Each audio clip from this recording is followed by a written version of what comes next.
Hey everybody, it's David. Welcome back to Cross Fitness, helping men and women get the best spiritual shape of their lives, one workout at a time. Quick thought in this video that I'm calling Jehovah Sees, Jehovah Knows.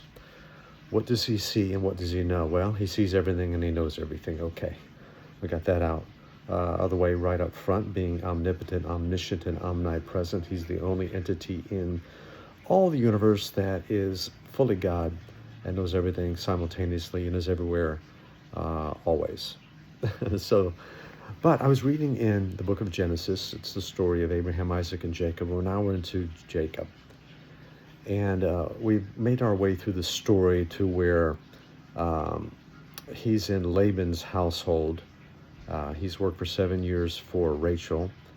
And it must get pretty dark out there because Laban's put Leah in there on the wedding night, and so he woke up and said, "What?" Anyway, he worked, long story short, 7 more years for a dowry for Rachel. So he's got 2 wives, 14 years of labor.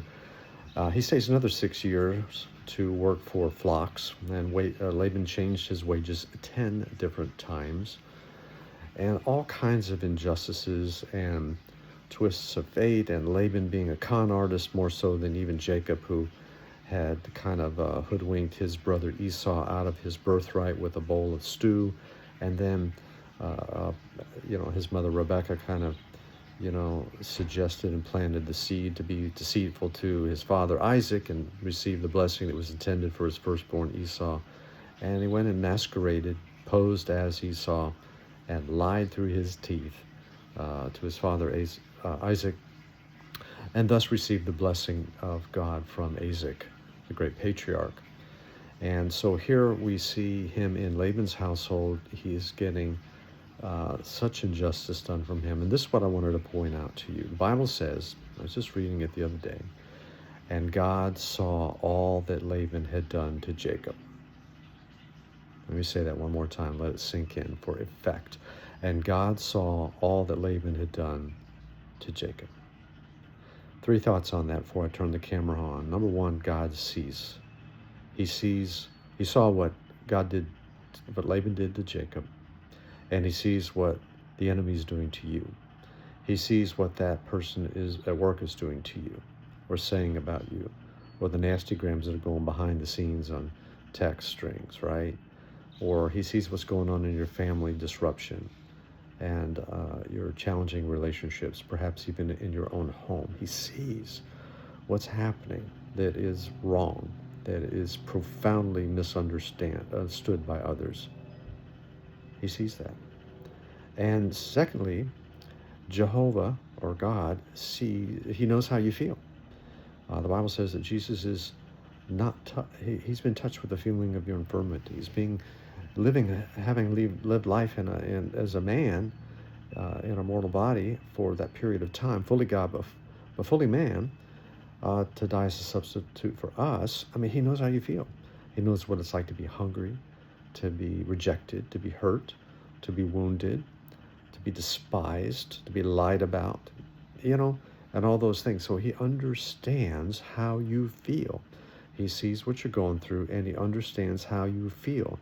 Perhaps you're in a marriage and, you've been abused. You've been ignored. You've been neglected. You've been rejected. And it's just been hurtful. You're in a relationship.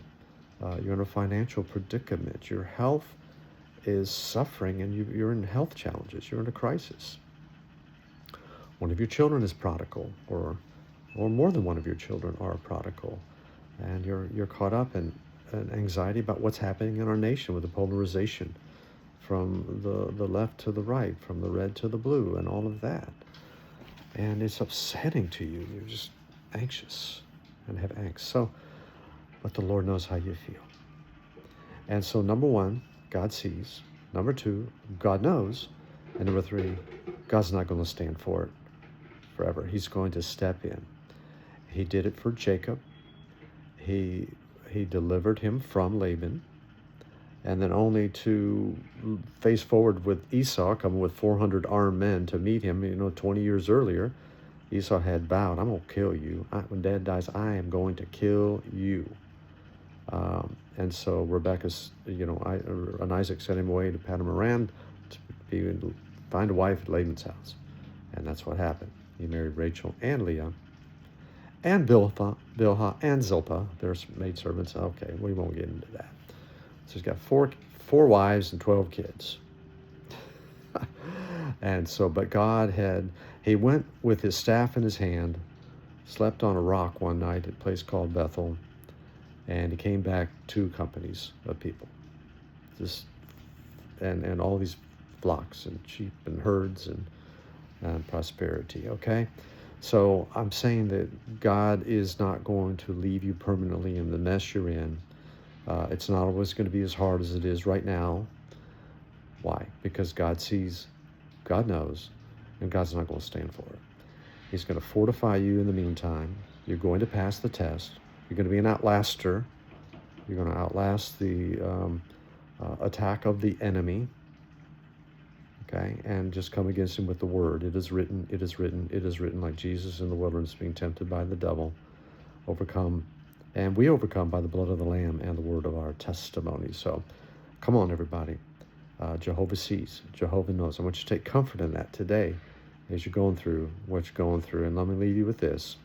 Did you ever think for a moment, stop to think that you may be going through what you're going through to help somebody get through what you got through?